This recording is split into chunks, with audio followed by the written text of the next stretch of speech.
Hello YouTube newsletter and survival group subscribers. This is Terral from Terral03.com.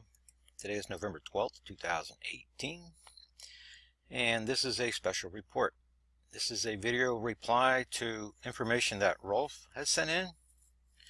And the article below this is more of his material. And I've hooked Ryan up with Rolf now because they're on the same page. These guys right here, real smart. Ryan does the drafting of these diagrams. He's an astronomer.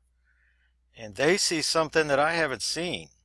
I'm getting ready to show it to you while answering. That's more in the second article. But what needs to be addressed here is what this lady right here is sharing in this video. Right here. It's kind of a longer video. This is how far that I made it into it, and I can already see the pattern. There's a ton of information being shared here for you guys to go through, but my analysis is going to be that this is a false narrative, and the opposite side of the deliberations, what's going on in the internet, is also a false narrative. This reminds me so much of the 9/11 inside job, where the fake people in the 9/11 movement working for the lettered agencies are manipulating false narratives. Then the counterintelligence guys come behind and they give another false narrative as if they're competing, but what they're doing is manipulating false narratives on both sides. That's what's going on right here. There's a lot of talk about the mini ice age, modern minimum, grand minimum, all of that in my mind is disinformation. People trying to use old modeling to explain what's happening right now when the evidence says exactly the opposite of what they're saying. So let's go back here to the newsletter article. Start off with, there's the video that I just showed you there. Here's the information. And they're wanting to spread the word about crop losses, food shortages, grand minimum. You can see where this is going. The full show notes are right there for you. And she's going to be talking, what she's doing is doing what Suspicious Observers does. This goes right along with Suspicious Observers. And they're focusing everybody's attention on the sun to hide the 800-pound gorilla in the room. That's the BlackStar.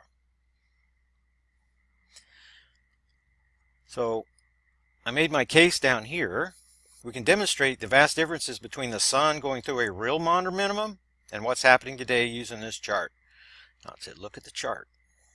Just look at the chart. This is the period from 1645 to about 1715.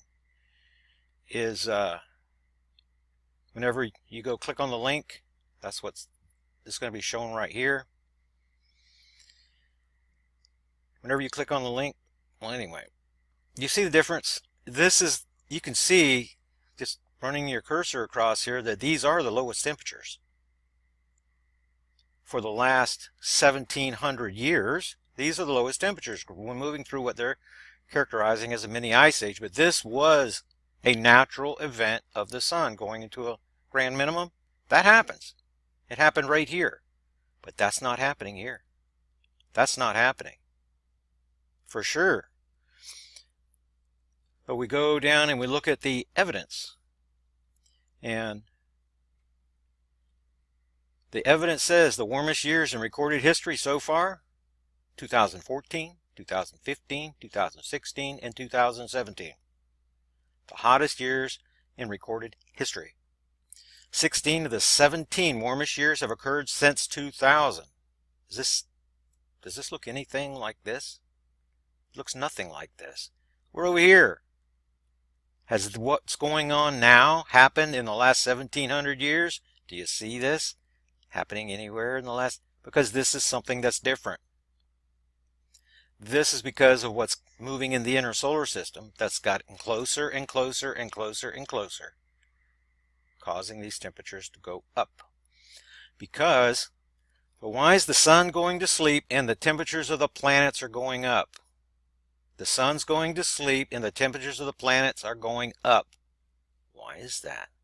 Well, it can be kind of demonstrated right here.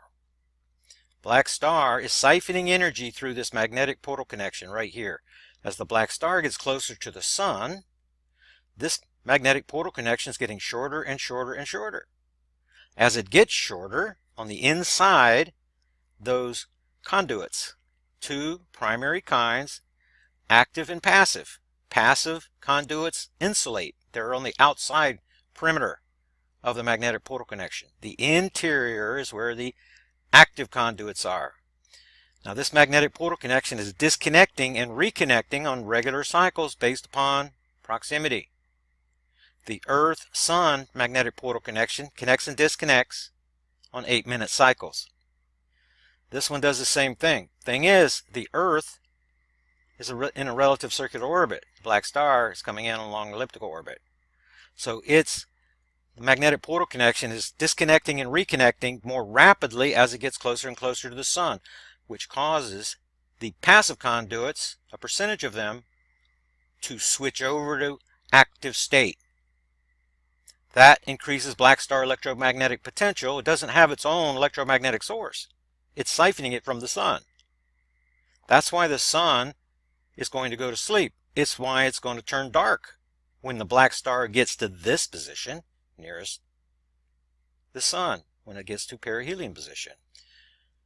3 days right through here, when the BlackStar is the closest, is whenever, based on historical data, based upon what scriptures say, based upon the science, there's going to be a 3-day period here when the sun turns dark. Not because an object passes between us and the sun, but because the sun literally goes dark.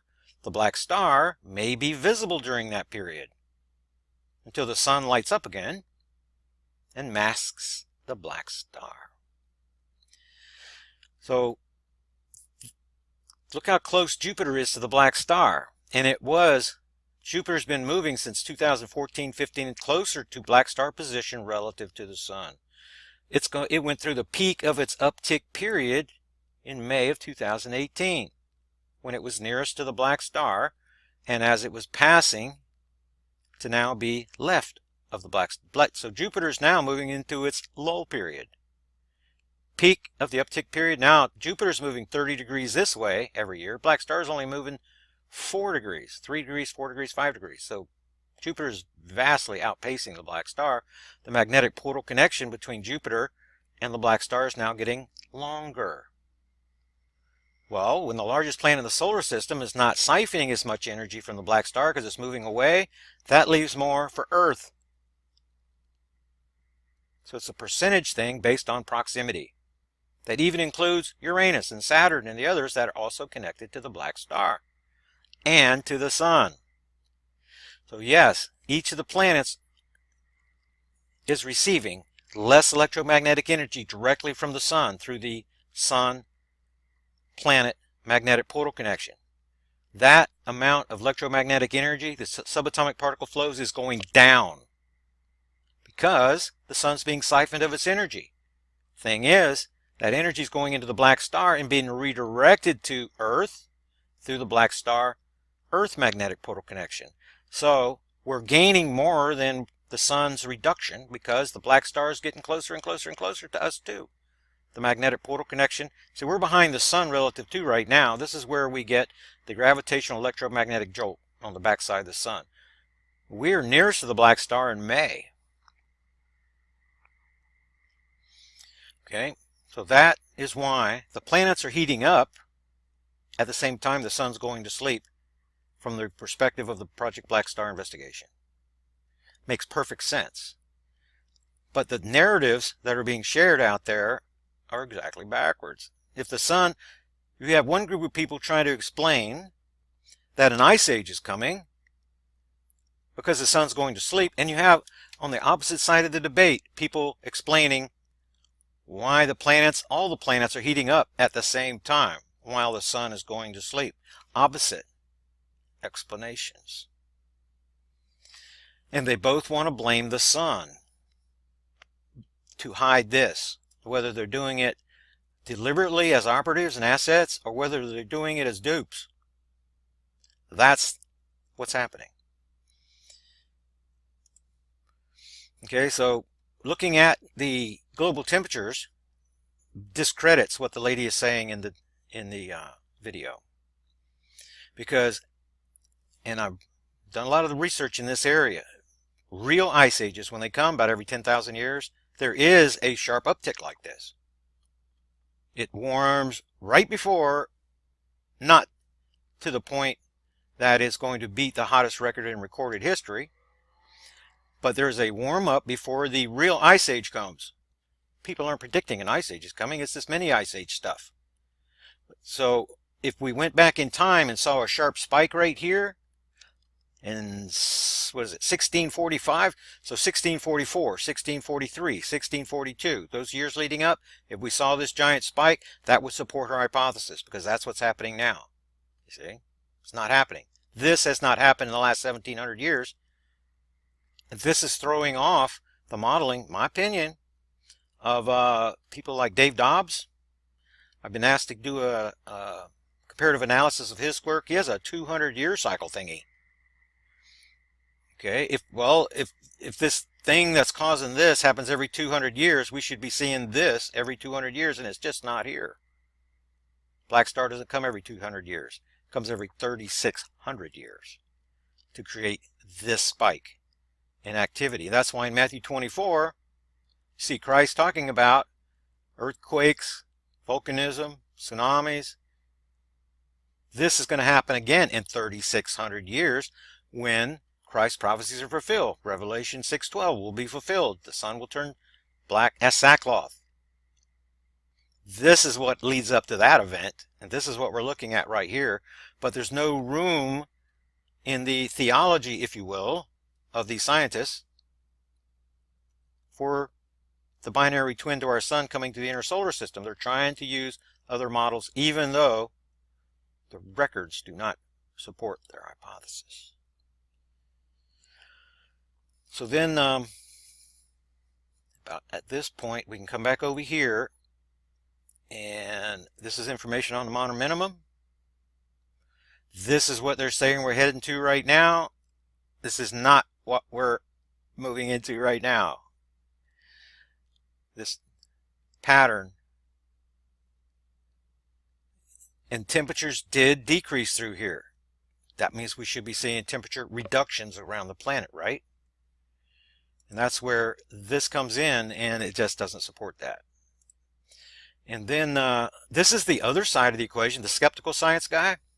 What science says, Mars and Jupiter are not warming. And anyway, the sun has been recently been cooling slightly. And the climate myth, the other planets are warming. Evidence of CO2 is not the principal driver of warming in this planet. It's provided by simultaneous warming of the other planets and moons in our solar system, despite the fact that they obviously have no emissions of greenhouse gases. Mars, Triton, Pluto, and Jupiter all show global warming, pointing to the sun as the dominating influence in determining climate throughout the solar system. Except for the sun is going to sleep. If you're going to blame the sun, blame it for and it's going into a grand minimum, then you're going to use that evidence to support the hypothesis that global cooling is going on throughout the planets. This is the opposite. Again, both using same data, both using the sun, drawing opposite conclusions. So, whenever you understand, there's no magnetic polar connections in the commentator of either, on either side of this debate, where we're standing in the middle and making the black star the culprit. There's no magnetic polar connections, no proximity, there's no seismic pattern. They're only looking at the weather, the global air temperatures, the temperatures on Saturn, the temperatures on Uranus. What caused the sudden heating up of Uranus's atmosphere? And then the evidence is right here that the planets are heating up. And this came out in January 2016. And they're going to go through all the data and everything. And you notice 2016, 2015, 2016, The hottest year in recorded history on our planet is 2016. And the reason that that's true, and that the years are not getting just hotter and hotter and hotter and hotter, even though they are, polar vortex phenomenon. Let me show you. This is going to be part of that second article. This is a great image, isn't it? This guy just rolling around showing you the low pressure areas, the high pressure areas. This right here is the United States. And these low pressure areas, you can see that they're spinning in this direction counterclockwise, low pressure areas. These low pressure areas get spun off by the Earth trying to maintain equilibrium, temperature equilibrium. This was taken care of by the polar drip.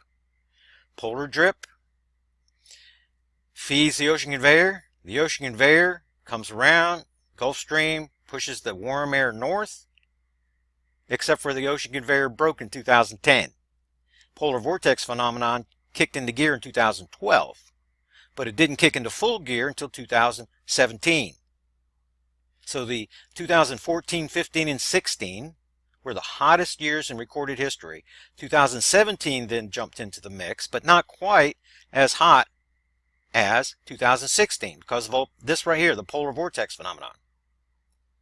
So the areas in the spring, the northern hemisphere, you remember even down into Washington, record cold snow in the spring. A month later, record hot because the polar vortex phenomenon retreated back up into the Arctic.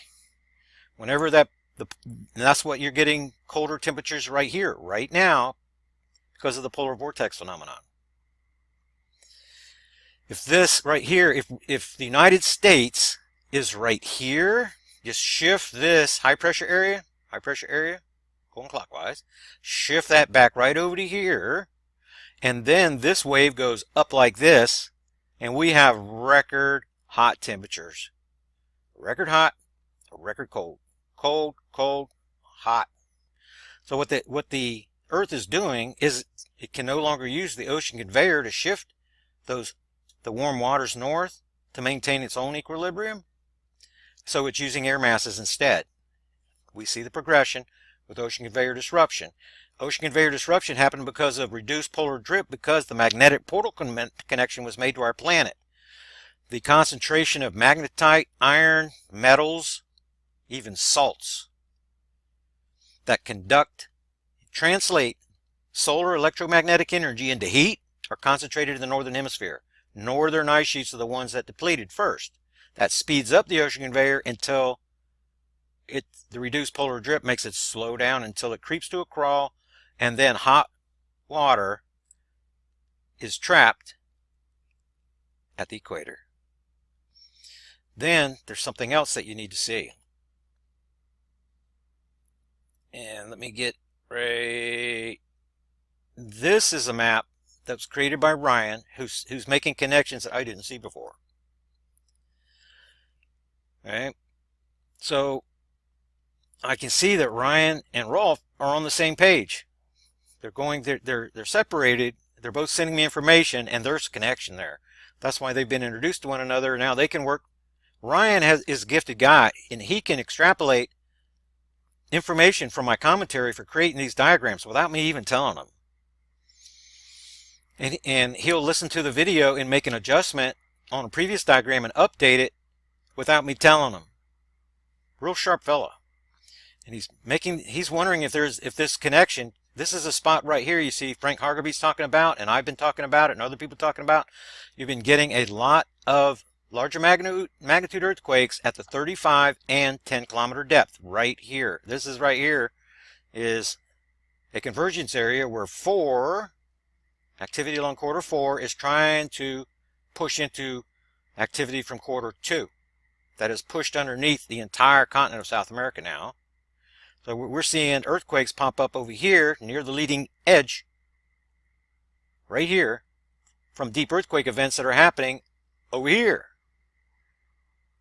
shifting the energy through the corridor underneath the continent. Now this energy that we're seeing released here was being released over here and then was released here, and now it's further and further and further. It's heading towards Europe. That's what's happening. So the ocean water surface temperatures over the oceans is matching. You see how there's a match here between deep magma plume activity, warming it from underneath. I hadn't seen that before. Great connection that Ryan's making, and now that he's working with Rolf, I got a feeling that we're going to have a series of diagrams coming out here. And it's a little bit amazing to me that where this plume was just this big over here in the Pacific Ocean in 2015, and we've been making it grow by observation, by watching how this pattern of 5 magnitude earthquakes at the 10-kilometer depth are popping up because of the horn formations. So we identify these new areas and realize the plume is already past that point, and so we've been moving this. Quarter 1 happening here. Well, it's no coincidence to me and to Ryan that we had a 6.8 happen here, that we had three 6s with a 6.8 happening here, and right here too in Greece. No surprise, because this is near the terminal end of quarter 3, 1, and 2. When you get near that terminal end and you get blasted by these deep earthquake events, that energy comes up and is focused. And then it pushes against that terminal end. So you get the wave coming by, a horn formation, striking the terminal end, testing it, creating earthquakes, and then coming back. A wave like the end of the swimming pool coming back. That's why you're getting multiple events whenever you are near the terminal end like this.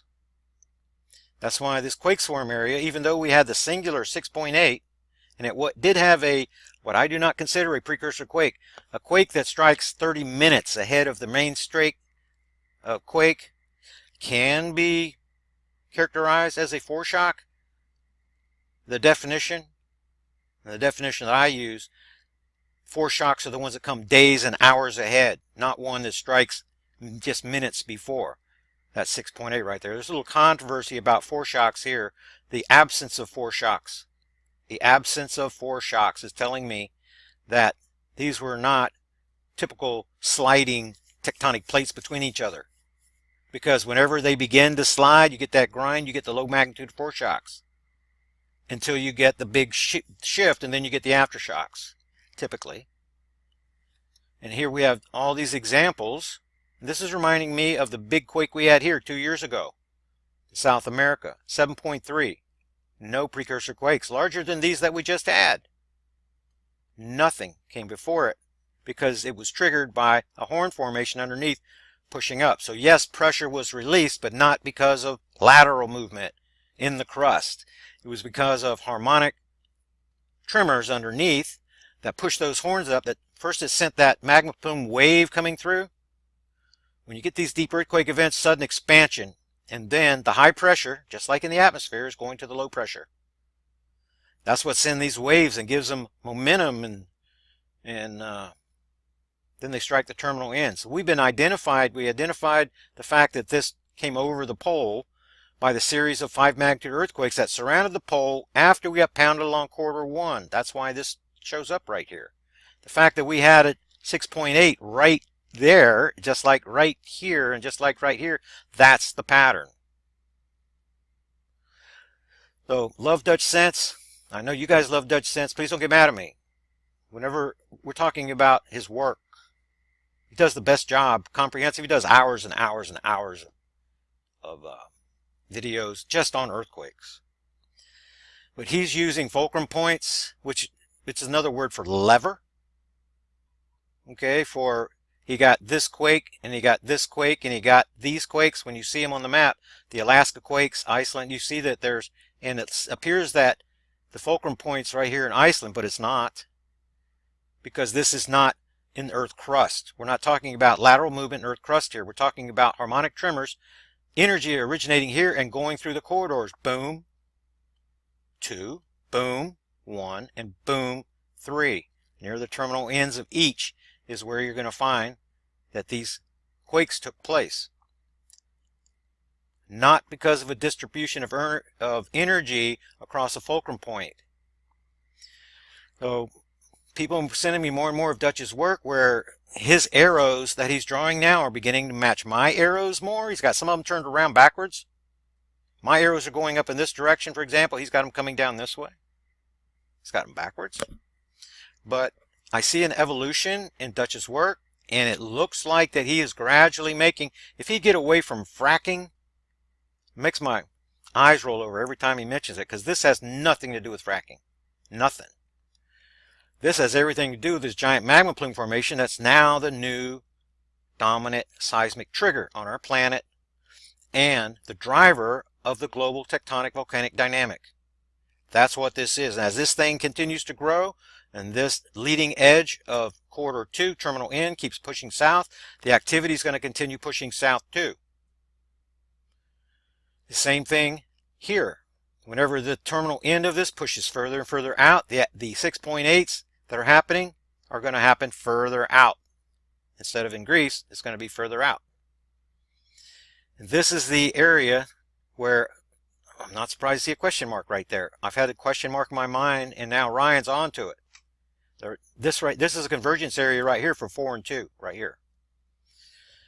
So have these ends, these terminal ends, pushed together already. Just because they push together doesn't mean they're going to collide and break. This pushes up against this and then continues pushing up it. You have pressures coming this way and this way, but it's like having two veils, those buoyancy barriers between them, until eventually something breaks.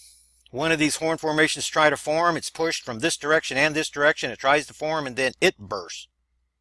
Rather than being contained, it'll be very high, 50, 100 kilometers high, this horn formation that's pushed up. That's what's displacing the magma that's supporting Earth crust. But then when you get, instead of the regular pressure from the deep earthquake events, you get, like in August, remember we had 50 and 60 of those deep earthquake events, sending a lot of pressure through here. That energy led to some earthquake events, but more importantly, to the expansion of this entire plume. The energy comes through, pushes the terminal ends, and goes back to the origination zone. Then you have the next round. That cycle is happening over and over again. This formation is getting larger and larger as we're moving forward. So great picture. Great picture. And there appears to be a connection between what's going on in the oceans, what's going on in the weather patterns, and what's going on with the deep magma plume formation, which the driver, electromagnetic energy coming from the sun and from the black star, that's the number 2 source. The number 1 source, deep earthquake events. Now the number 3 source is the mantle plume connections being made. That's what's causing the expansion that is greater than the first 2 sources combined. The mantle plume, so Hawaii was all that activity, and then all of a sudden Hawaii, Kilauea, stops erupting. Scientists are puzzled. They don't know what the thing's going to do. It's cut off. The mantle plume connection is cut off from the volcano because it is feeding the magma plume formation. That's what that boils down to. So then, before wrapping this up, right here, here's the logic for me being shared with you guys. Both are trying to make the sun the culprit. Both sides of that debate, using the skeptical guy and using the lady in the video, they're both false narratives. My conclusion. And the black star is the dominant trigger. The black star, electromagnetic energy, is one of the sources feeding that deep magma plume formation. So there's a connection between what's happening in space and it's coming and what's happening under our feet. And it looks like Rolf and Ryan are right on it. So this is where he sends in, this is where Rolf sends in those, this right here, these are links to those global images that I showed you. And he's making a connection to recent earthquake events. And there's more that's going on here than meets the eye, and the person that sees it, I think, the best is Ryan, the guy that's making the diagrams. So the smart thing for me to do was get these guys 2 hooked up, just like Ryan's hooked up now with Mark, the astronomer down in Australia, working under Don, our lead project astronomer, and preparing to make observations for 2018. 2019. So expect to see more diagrams that are like this. Do your best to see, to try and make the connections like I am. This is, I can see it. You know, I mean, you can see where we're getting the hots along these corridors. Even makes sense that we have, this is the plume connection. Now look at the heat, because the leading edge of this plume is now pushed closer to Cascadia. See the colder water, it's where the plume isn't. It's where the plume isn't being shown. The heat is where the plumes are being shown. This wasn't done. Ryan and I put together these maps based on the observation before Ryan made the connection to what's going on with the ocean water temperatures. This is new to me, but there is a connection here. There's definitely a connection here.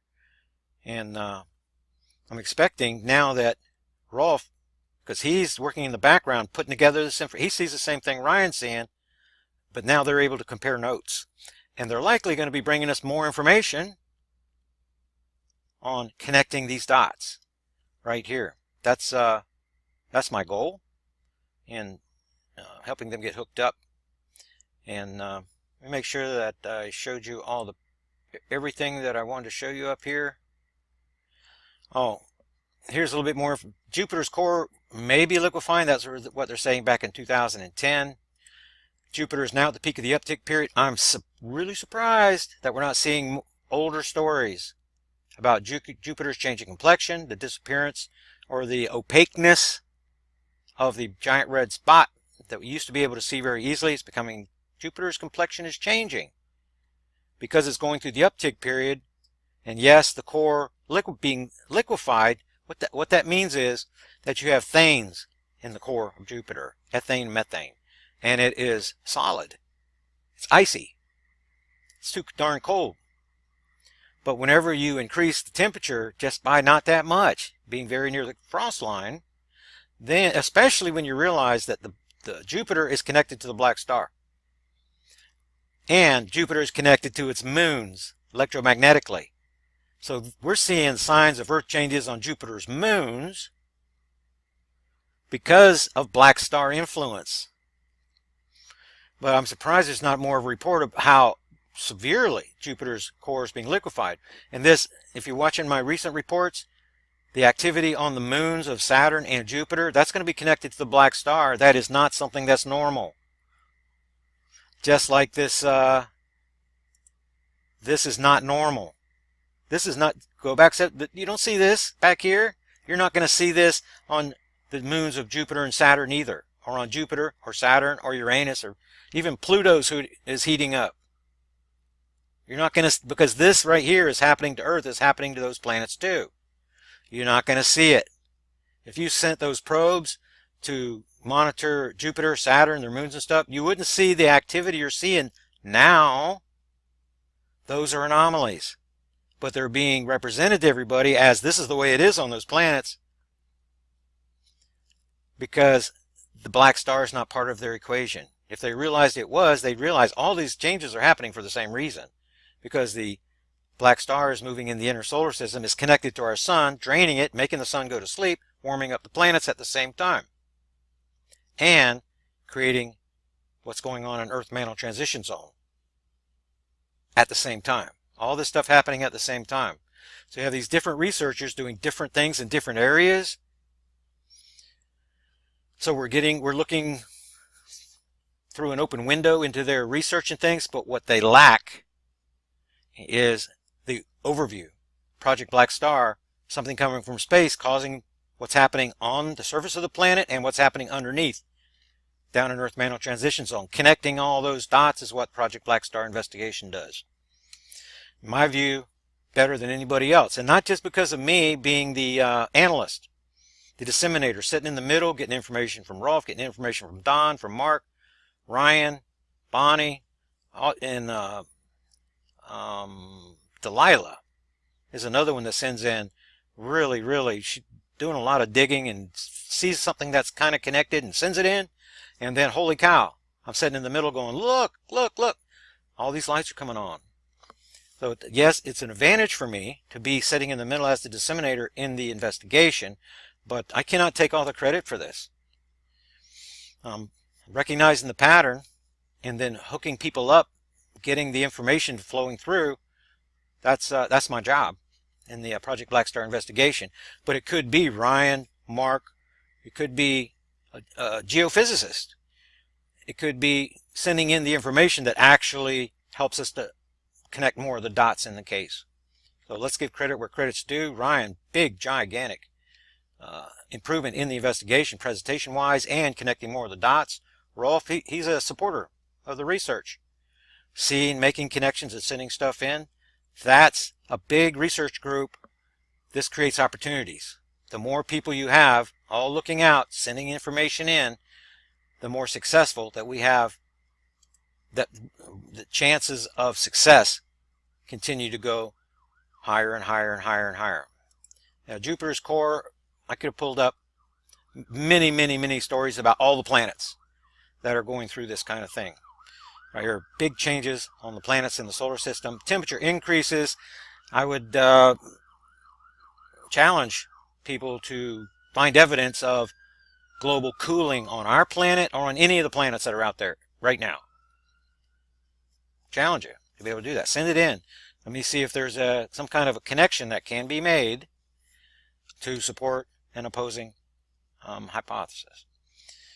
So that's what I want to share. This is the video, and you can just click on that. I did not make a comment here. I didn't post a comment in this one, but you guys can see my views and in the newsletter articles and in this video. It's a short kind of comparative analysis thing, using people that are using the same evidence as we're using, but they're drawing different conclusions, excluding an interloper in the inner solar system. So get more information right here at the website. Something new is a GoFundMe support the research. If you're blessed by the research, please bless me back. And here's something else that's different. Subscribe to the newsletter, Survivor Group Programs Today, and get the Mystery Explained ebook for free. Those are $25 and $50 values. Well, add $10 to each. That's $35 and $60 values for a regular price. So trying to extend, make it a better deal and extend demand just a little bit. Get the Mystery Explained information in the hands of more people. And those that follow the Mystery Explained, the scripture part of that investigation, then I hope that you'll send more questions, create more opportunities for making clarifying statements in that. And then more people can wake up to God's three witnesses. God's wisdom hidden in plain sight. It's right there. Once you see it, it is really dramatic. It's a really great thing. So get the ebook. See, it's send a $10 donation, you get the ebook. Subscribe for $25 per year, then you could, like Rolf, you send your questions and you can get videos made in explaining in great detail the right answer from the Project BlackStar investigation perspective. So those are some of the changes that are being made. BlackStar event timeline right here. We'll update that. We're going to be updating this right here in not too long, because we're going to have another backside alignment here. That's going to be projected for November the 20th through the 22nd. So there's going to be another update on this backside alignment. That's going to give us more information about this projected alignment event that's right here. Thank you guys again. I hope you're enjoying the reports, trying to do more of these reports. And I'll see you guys on the next report.